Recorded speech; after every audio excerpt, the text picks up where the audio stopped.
Abi biz ekip olarak her gün kendimizi geliştiriyor muyuz?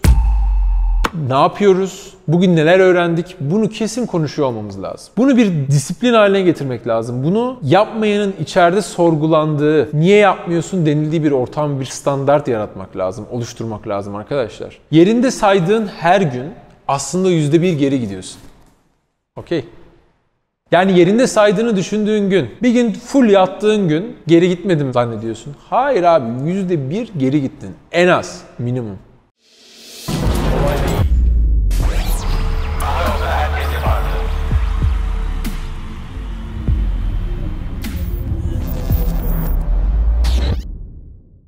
Tamam Enes'cim, seni de iyi ederim. Tamam, ne zaman istiyorsan sen söyle, biz öyle ona yapalım abi. Biz zaten senden beklediğim bu zaten. Herkesten beklediğim bu.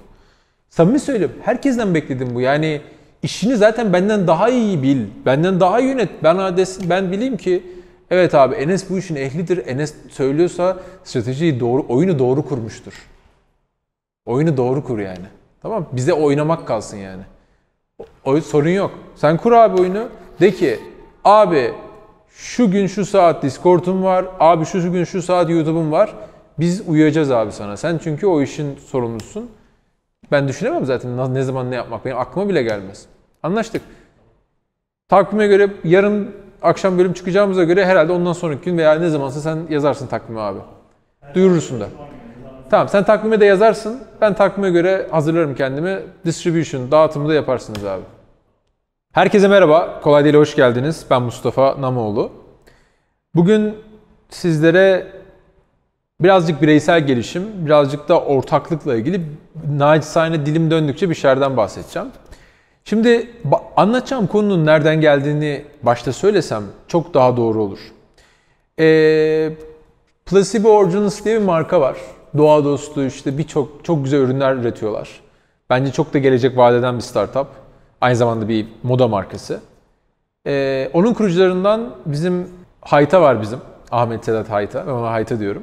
Geçen işte Levent'te sabah yürüyüşe çıktık 6'da. İşte abi yürüyelim dedi. Dedim hadi gel 6. Dedi abi gelirim, sorun yok. Dedim acaba dedim böyle bir challenge mi etsem? 5'te falan mı yürüyüşe çıksak? Neyse, çok da keyifli yürüyüş oldu. Konuştuk.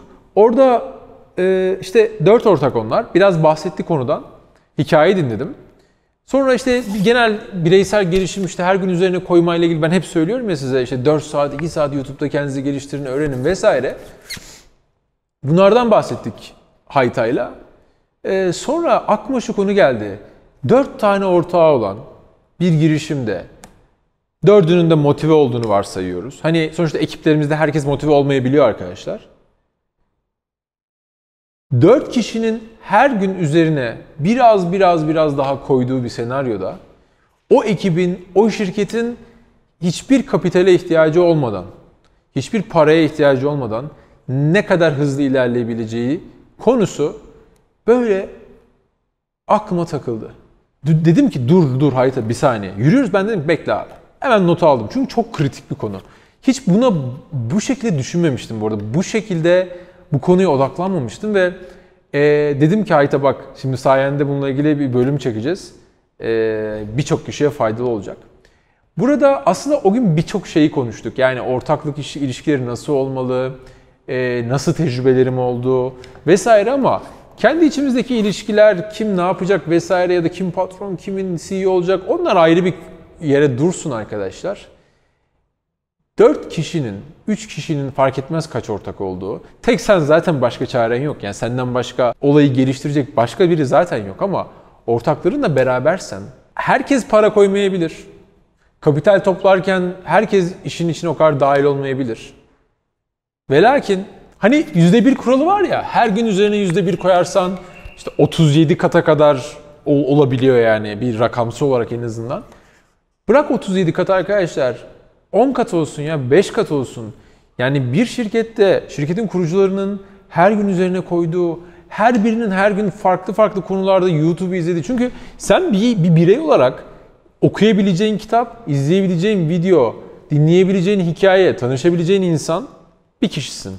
İstediğin kadar zeki ol, istediğin kadar paran olsun, istediğin kadar yatırım al vesaire vesaire. Ama 4 kişi olduğun zaman 4 kişinin birden bunu yaptığı ve bunu böyle konsolide ettiğin şirkette birleştirdiğin bir yapı arkadaşlar, o şirketin çok hızlı büyümesi ve çok hızlı ilerlemesine vesile olur. Bu çok kritik bir konu. Şimdi bunu niye söylüyorum biliyor musunuz?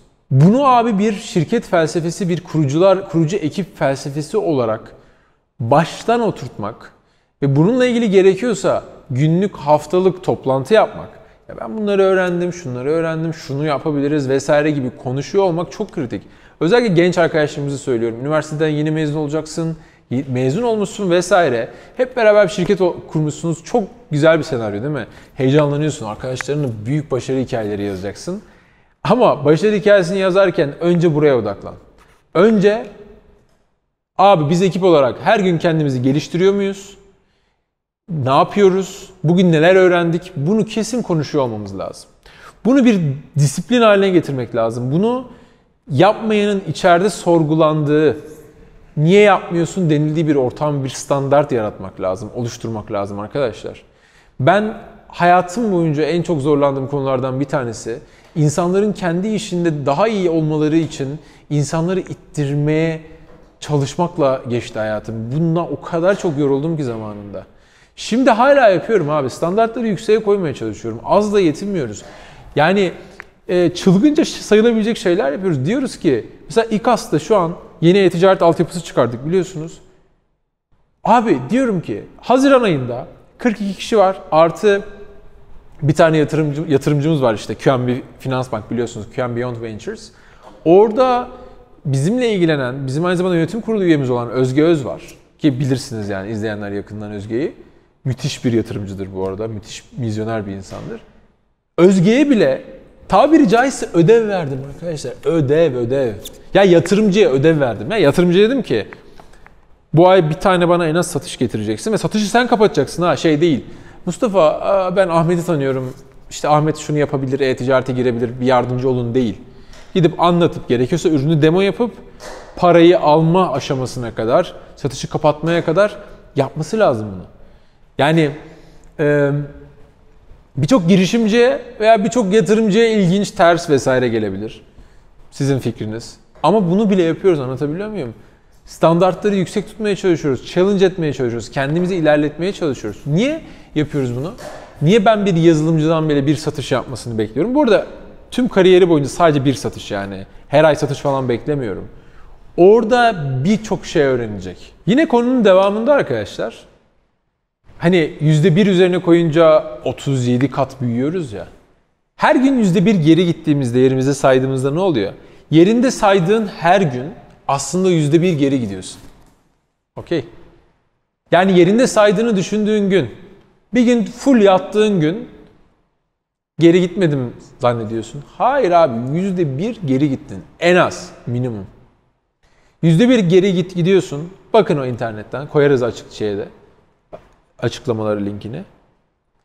1 olan sen 0.03'e kadar düşüyorsun. %97'ni kaybediyorsun. Gücünün, enerjinin, bilginin, fiziksel olarak vesaire fark etmez arkadaşlar. Yerinde saymayacaksın abi. Ve bunu bir şirket olarak yapacaksın. Bunu gazlamak için söylemiyorum. Sonra arkadaşlar sakın ola dert yanmayın, serzenişte bulunmayın, suçu başkasına atmayın. Sizin bir özellikle genç bir girişimci ekip olarak, kariyerindeki yeni başlayan bir insan olarak illa de indirgemeyelim yani bir startup girişim kurmak zorunda da değilsin. Senin bir şirkette bile her gün o yüzde üzerine bir koymadığın zaman sonra işte ona torpil geçtiler, bana fırsat vermediler, işte ben şöyleydim ben böyle, bunlarla gerçekten hayat ilerlemez bitmez. Biz İKAS'ı kurduğumuzda 4 kurucu, işte Ozan, Tugay, Ömercan, ben. Zaten ekip kendi işlerine çok iyi. Herkes de kendini sürekli geliştiriyor. Bunu açıkçası çok da fazla anlatmama gerek yoktu. Ekip büyürken ekibe bu ruhu vermeye çalıştık. Ama bu bizi arkadaşlar o kadar hızlı ilerletti ki.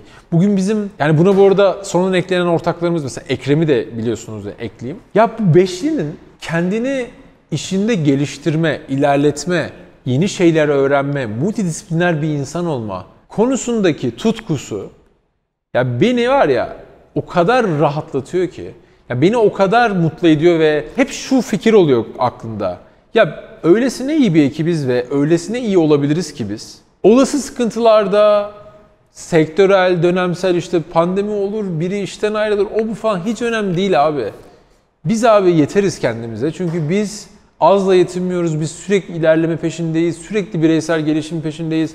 Ve bunu yapmamız için bizi birinin ittirmesine de gerek yok. Mesele o, ittirmeye gerek yok abi. İçeride şeyi konuşmamıza gerek yok. Cumartesi, pazar yatıyor musun sen? Yatmayalım bak kendimizi... Öyle bir şey konuşmamıza gerek yok. Hatta şey gibi yani bazen böyle bir 24 saat döngüye bağlıyoruz. Yani birisi gece çalışıyor, bir sürü şey yapıyor. Atıyorum ben sabah 5'te başlıyorum işe. Gerçekten çok önemli bir şey. O yüzden başarı tesadüf değil. Başarı gerçekten tesadüf değil. Yolda, süreçte birçok engebe olabilir. Ama sonuca varma yolunda, hedefe giderken arkadaşlar tesadüf diye bir şey yok. Sen sürekli engeller çıkıyor, dolanıp devam ediyorsun.